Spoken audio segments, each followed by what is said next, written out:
You ask Tiger to solve. This deals with linear equations with one unknown. The final result is x equals -6. Let's solve it step by step. Simplify the expression. Simplify the fraction. Group the coefficients. Find the lowest common denominator. Multiply the denominators. Multiply the numerators. Combine the fractions. Combine the numerators.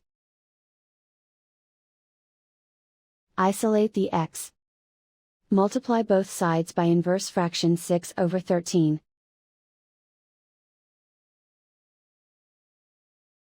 Group like terms. Multiply the coefficients.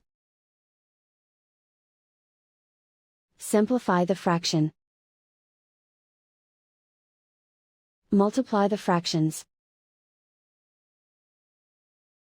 Simplify the arithmetic. And so the final result is x equals -6.